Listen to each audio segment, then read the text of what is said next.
보라, 내가 도둑같이 오리니 누구든지 깨어 자기 옷을 지켜 벌거벗고 다니지 아니하며 자기의 부끄러움을 보이지 아니하는 자는 복이 있도다. 아멘. 다 복된 성도 되시기를 예수님의 이름으로 축복합니다. 복이 있도다라는 제목으로 말씀을 나누도록 하겠습니다. 유튜브나 SNS에 영상이나 사진들을 보면 자신의 그 화려한 삶을 드러내고 또 자랑하는 사람들이 참 많이 있습니다. 보니까 궁궐 같은 집, 대궐 같은 집에 삽니다. 그리고 굉장히 고가의 또 비싼 차를 타고 다니고요. 참 가보기 어려운 고급 레스토랑에서 식사도 하고 또 해외여행도 자주 다니면서 참 즐겁게 인생을 살아가는 모습 보게 됩니다. 그런 사진이나 영상을 보면 드는 마음이 와 좋겠다, 와 부럽다 이런 마음 일어나게 되고 야 진짜 저런 삶이 진짜 복된 삶이구나 사람들이 생각하기가 쉽습니다. 여러분 어떠세요? 그런 삶을 한번 살아보고 싶으세요? 전혀 소원함이 없으세요? 저는 살아보고 싶은데 뭐 하나님의 은혜가 있다면 꼭 살아보시기를 축복합니다. 성경을 보니까요 온 천하를 얻고도 목숨을 잃으면 무엇이 유익하리요 말씀합니다. 성경은 현세적이고 가시적인 것보다 생명의 가치를 더 중요하게 생각하고 있고 심령이 가난한 자가 복이 있다고 하지요. 세상 속에서 많은 것 누리는 것보다 하나님과의 관계를 더 가치 있게 여기고 있는 것을 보게 됩니다. 우리가 이 땅 살면서 현세적이고 가시적인 복들을 누릴 수 있습니다. 누린다고 해서 죄 아니고요. 누릴 수 있다면 얼마든지 하나님이 주신 은혜를 풍성하게 누리시면 됩니다. 하지만 놓치지 말아야 하는 것이 있다면 성경이 우리에게 말씀해 주고 있는 복, 외적인 부요함과 풍요로움 뿐만 아니라 내면의 평안, 더 나아가서 하나님과의 관계 안에서 주어지는 영적 부요함이 성경이 더 가치 있게 우리에게 알려주고 있는 진정한 복이라는 사실을 예수 믿는 사람들은 결코 놓치지 않고 인생을 살아가야 합니다. 오늘 말씀 보니까요 오늘 본문도 우리에게 복 있는 사람을 말씀하고 있습니다. 어떤 사람이 복이 있는 사람인가? 한마디로 말하면 깨어 있는 사람이 복 있는 사람입니다. 한번 따라 하실까요? 깨어 있는 성도가 되자. 하여튼 오늘 졸지 마시고 깨어 있는 복된 성도가 되시기를 바랍니다.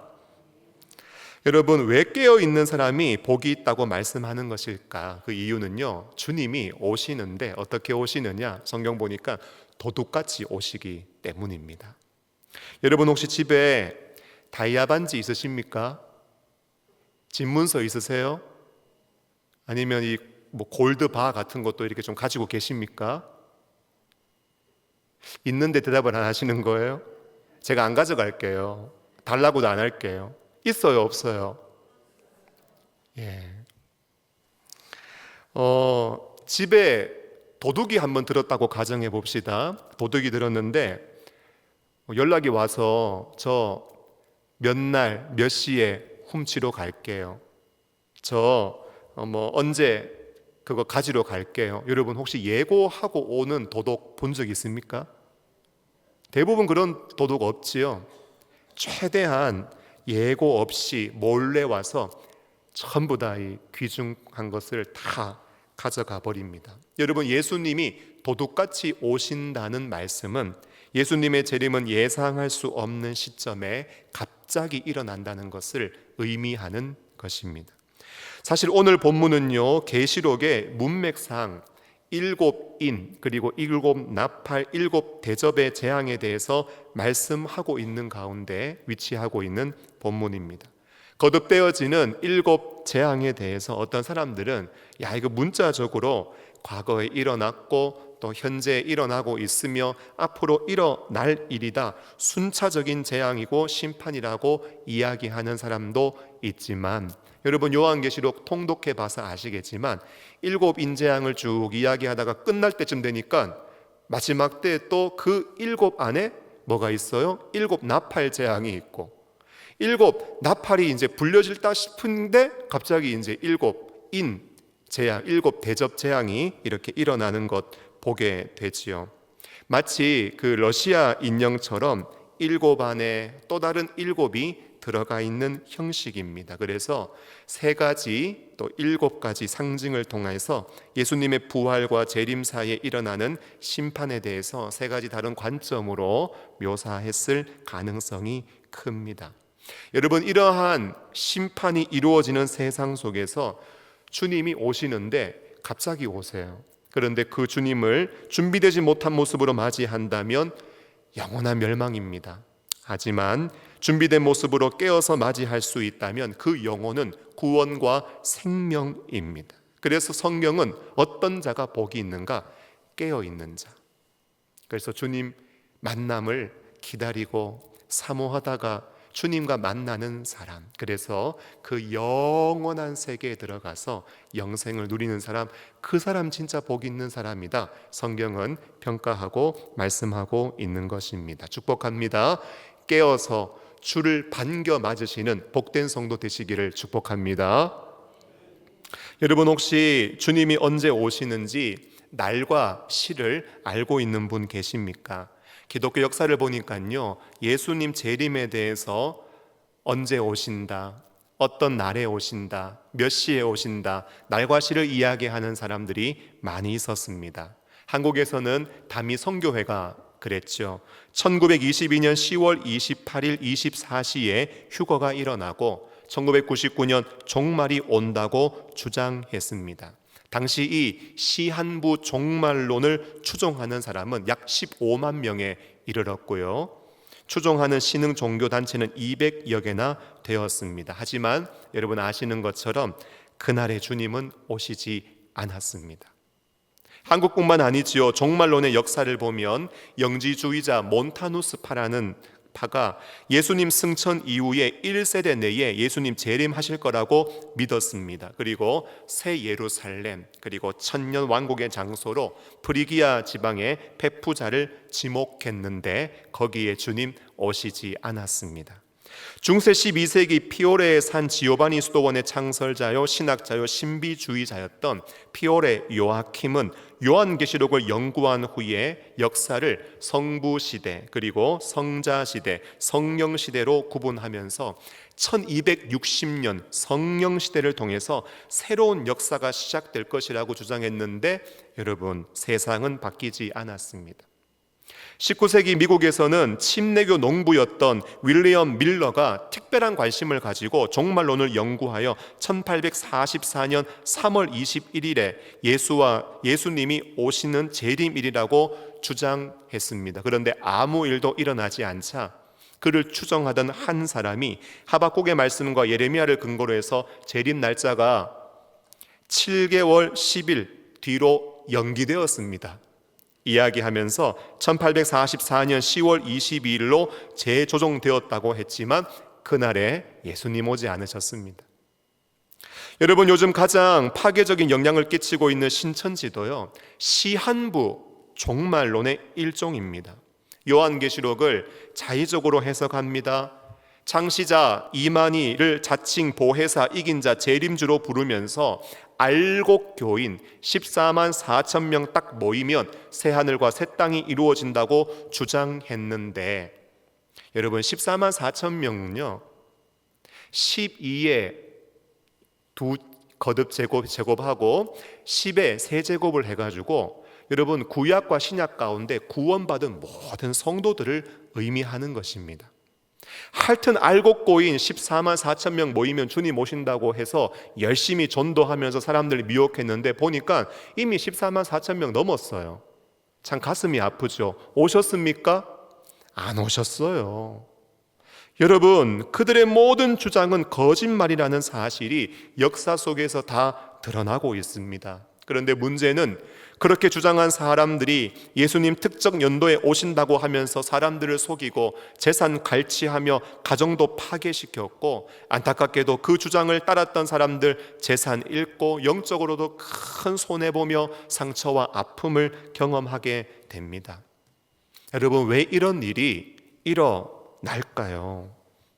이유는요, 왜곡된 성경 해석 때문입니다. 어설픈 역사 이해 때문입니다.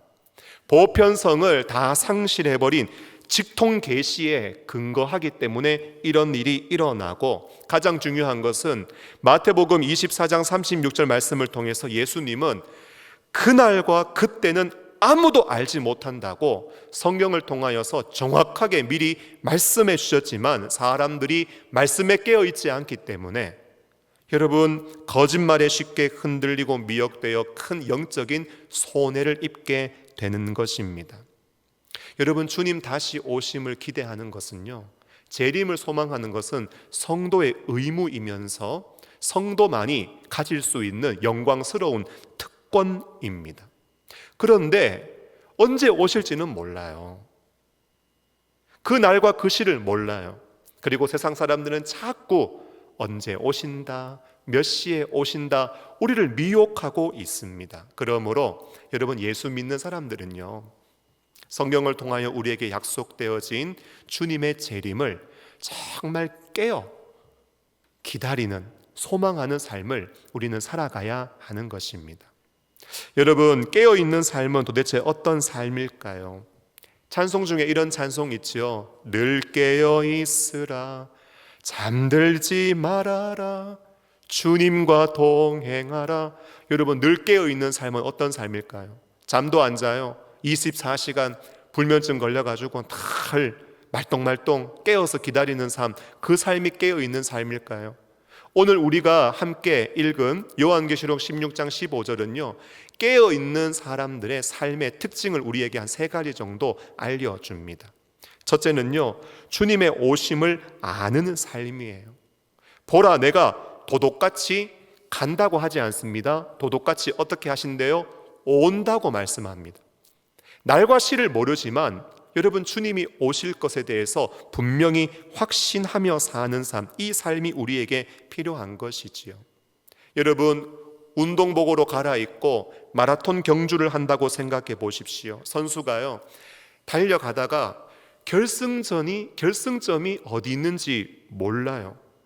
그리고 그 장거리를 뛸 몸과 마음의 준비를 하지 않은 채 경기에 나서고 뛰어들었다면 메달을 따거나 목표한 성적을 거둘 수 있겠어요? 못 거두는 거예요.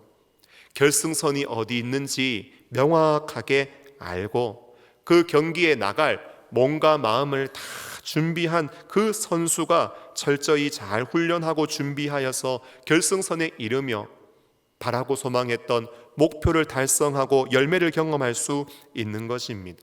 우리 신앙도 마찬가지입니다. 나를 몰라요, 시간을 몰라요, 하지만 예수님은 반드시 오신다. 여러분, 이 약속에 대해서 명확하게 알고 붙잡고 영적 결승선을 바라보면서 깨어 나아가는 삶, 준비하는 삶이 오늘 우리 인생 가운데 필요한 것입니다. 두 번째로 깨어있는 삶의 특징은요, 옷을 지키는 삶입니다. 말씀 보니까 참 신기해요. 도둑같이 올 것인데 누구든지 깨어 자기 옷을 지키는 자가 복이 있대요. 그냥 깨어 있어가지고 기다리면서 일상의 삶을 살면 되는 줄 알았는데, 성경 보니까 깨어서 자기의 옷을 지켜서 벌거벗고 다니지 않아야 한답니다. 여러분, 깨어서 우리가 지켜야 될 게 뭐냐? 우리의 옷을 지켜야 돼요. 자, 지금 옷이 좀 흐트러진 거 없는가 한번 살펴보세요. 이 옷을 좀 잘 지켜야 된단 말이에요. 여러분, 옷을 지킨다는 게 어떤 의미일까요? 성경이 우리에게 말씀하고 있는 옷은 도대체 어떤 옷일까요? 이 옷은요, 예수님을 믿을 때 우리에게 주어지는 의의 옷입니다. 의로운 옷이에요. 깨어있는 삶은 이 옷을 벗지 않도록, 이 옷을 잃어버리지 않도록, 그리고 이 옷이 더럽혀지지 않도록 옷을 잘 지키는 삶, 우리의 믿음과 거룩한 삶을 잘 견지하고 유지해 나가는 삶이라고 할 수 있습니다. 여러분, 결혼식을 앞둔 신부가 드레스를 준비합니다.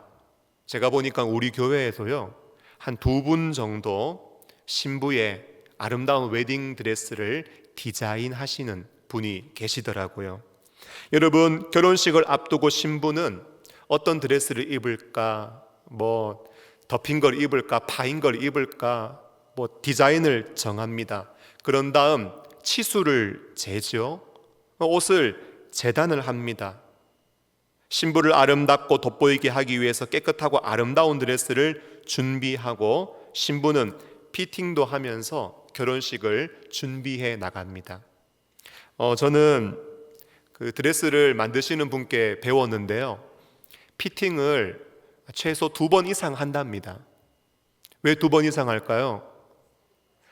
살을 빼기 때문에 그렇습니다. 하여튼 신부들이 살을 엄청 뺀답니다. 예. 아름다움을 나타내기 위해서 그런 것이겠죠. 그런데 옷을 입은 신부가요, 드레스를 딱 입고 나서 밖에 나가서 드레스를 입은 채 과격한 운동을 해서 옷에 막 몇 군데가 막 찢어집니다. 음식 먹고 음료 흘려서 드레스가 다 지저분해집니다. 보니까 결혼식장에 신부가 옷 입고 왔는데 너덜너덜해진 드레스를 입고 왔습니다. 여러분, 그런 신부 있을까요? 그런 신부 없어요.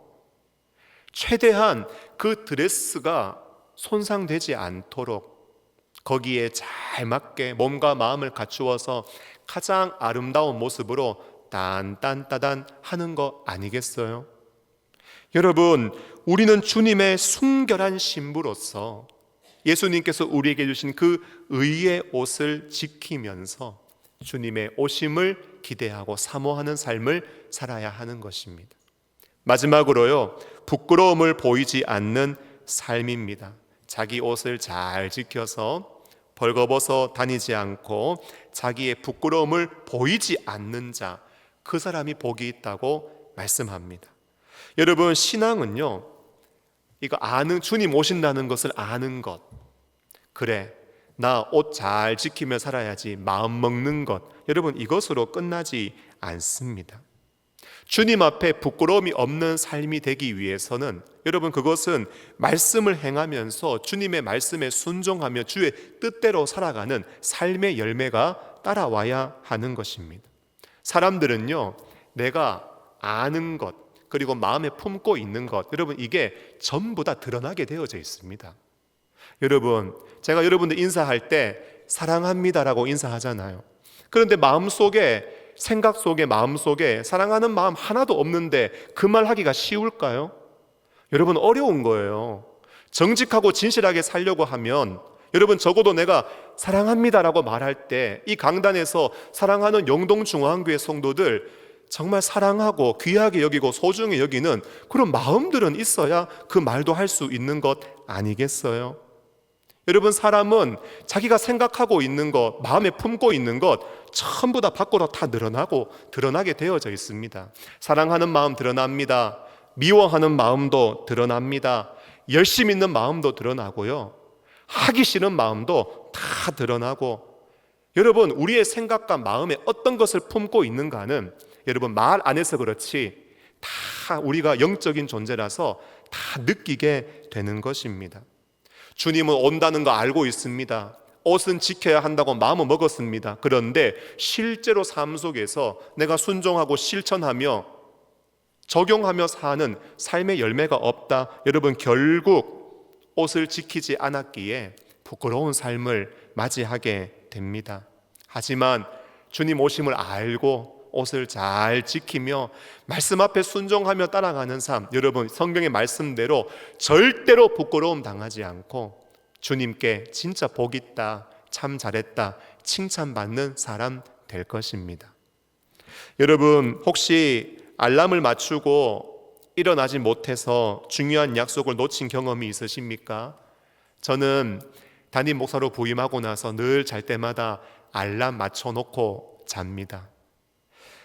알람이 울리면 잠에서 탁 깨어나서 일상의 삶을 살아가지요. 그런데 가끔씩 사역하고 피로가 누적되고 컨디션이 나쁘고 질병에 걸려서 알람이 울려도 듣지 못하고 일어나지 못할 때 있습니다. 그러다 보면 중요한 일을 놓치고 아하, 깨어 있는 게 이렇게 중요하구나. 잠들어 있는 것이 아니라 깨어 있어야 하는구나. 그 깨어 있음의 중요성을 다시 한번 마음에 새기게 됩니다. 그런데 육체적인 깨어 있음보다 더 중요한 것은요, 영적 깨어 있음이에요. 여러분, 찰스 스윈돌 목사님이라는 분은 우리의 태도가 우리의 미래를 결정한다 했습니다. 벤자민 프랭클린은 우리가 준비되지 못하면 준비되지 못한 결과를 맞이한다고 이야기했습니다. 여러분, 주님이 도둑같이 오실 때 준비되지 못했다면 우리는 돌이킬 수 없는 비참한 결과를 맞이하겠지만, 주님 오심을 알고 우리의 옷을 잘 지키며 부끄러움 당하지 않도록 늘 말씀에 순종하며 주의 길을 걸어간다면, 여러분, 주님 다시 오시는 그날에 잘했다, 착하고 충성된 종이다, 주님께 인정과 칭찬과 사랑과 영광의 면류관, 의의 면류관, 생명의 면류관 받았으며 영원한 나라에서 영생의 복락을 누리는 참 복된 성도, 복된 일꾼들이 될 것입니다. 특별히 오늘 2024년 구역을 섬긴 구역장님들 좀 다 모여주세요 부탁드렸는데 다 오셨네요. 감사합니다. 한 해 동안 구역장으로서 말씀을 맡으셨고 또 영혼을 맡아서 또 귀한 수고를 감당해 주셔서 담임 목사로서 진심으로 감사드립니다. 교회가 양쪽으로 성장하고 여기 있는 빈자리가 다 가득가득 채워지기 위해서는 새 가족을 환영해야 됩니다. 그리고 교구가 평안해야 됩니다. 장기 결석자에게 관심을 가져야 되고 주일학교가 전도하는 일에 열심을 내야 이 빈자리가 가득 채워질 수 있습니다. 그거 외에는 답이 없습니다. 그런데 교회가 질적으로 성장하기 위해서 성도들이 거룩하고 경건한 하나님의 백성으로, 그리고 예수님의 신실한 제자로, 그리고 교회와 세상 가운데 정말 충성된 청지기로, 더 나아가서 주님 오실 때까지 땅끝까지 복음 증거하며 살아가는 선교사로 살아가도록 하기 위해 도대체 무엇을 해야 할까? 담임 목사로서 기도하던 중에 경건생활과 신앙생활의 가장 기초라고 할 수 있는 성경 통독을 시작했고, 읽을 때 그냥 읽지 말고 우리 그리스도 중심적으로, 예수님 중심적으로 말씀 안에서 예수님 만납시다 하면서 리딩 지저스를 시작했습니다. 늘 기회 있을 때마다 말씀드리지만 그냥 1년만 하고 끝낼 프로그램이 아닙니다. 저는 이것은 신앙생활과 경건생활의 가장 기초적인 부분이고 우리의 자녀들과 후손들에게 반드시 물려주어야 하는 귀한 신앙 유산이기 때문에 적어도 이것이 잘 뿌리 내리기까지 3년 정도는 이것을 시행할 계획을 가지고 있습니다. 다가오는 2025년도 우리 장년들과 한 번 더 합니다. 그 다음 2026년도 우리 다음 세대로 성경 읽기를 확장해 나갑니다. 그렇게 2년 정도 시행하는 동안 사람을 세워가는 체계를 교회 가운데 세우고, 그 다음 함께 사역을 하는 사역의 체계를 세워서 적어도 2030년이 되는 때는 우리 교회가 지역 복음화를 위하여 힘써 복음 전파하고 봉사의 사명을 감당하면서 더욱더 주님 다시 오심을 고대하면서 힘있게 사명을 감당하는 교회로 교회를 건강하고 튼튼하게 세워가고자 하는 바람과 소망을 가지고 주님 앞에 저는 기도하고 있습니다. 이제 리딩 지저스 1년 차를 마무리하면서 내년에 2년 차에 접어들게 됩니다. 예상하건대 2년 차가 맞춰질 때쯤 되면 아마도 제가 리딩 지저스 컨퍼런스라는 컨퍼런스 때 2년 동안 우리 교회에서 사역하면서 또 적용했던 그런 사례들을 발표하는 시간이 있지 않을까 예상을 해 봅니다. 우리 구역장님들 가운데는 2024년에 이어서 2025년을 섬기시는 분도 있고, 또 개인적인 또 사정이나 또 하나님 앞에 기도하면서 2025년에는 사역을 잠시 내려놓는 분도 있습니다. 여러분, 어떤 모습으로 있든지 2025년도에도 우리는 하나님의 말씀 붙잡고 말씀 안에서 예수님 만나고 주님과 함께 동행하는 삶을 우리는 결코 포기해서는 안 될 것입니다. 바라기는 구역 안에, 그리고 나아가서는 교회 가운데 정말 말씀을 가까이 하고 성경을 읽고 이런 경건한 삶을 여러분 계속해서 그 뿌리가 교회 안에 잘 뿌려 내려질 수 있도록 우리 모든 성도들 다 같이 마음 모아 뜻 모아 힘쓸 수 있기를 소망하고, 그렇게 말씀에 깨어서 주님 오심을 사모하며 기다리다가 주님 깨어 반겨 맞아서 주님께 참 잘했다, 착하고 충성된 종이다, 나의 기쁨에 나의 영광에 함께 참여하자꾸나, 주님의 음성을 들으며 주와 영생의 복락을 누리는 진짜 복된 성도가 다 될 수 있기를 예수님의 이름으로 축원합니다.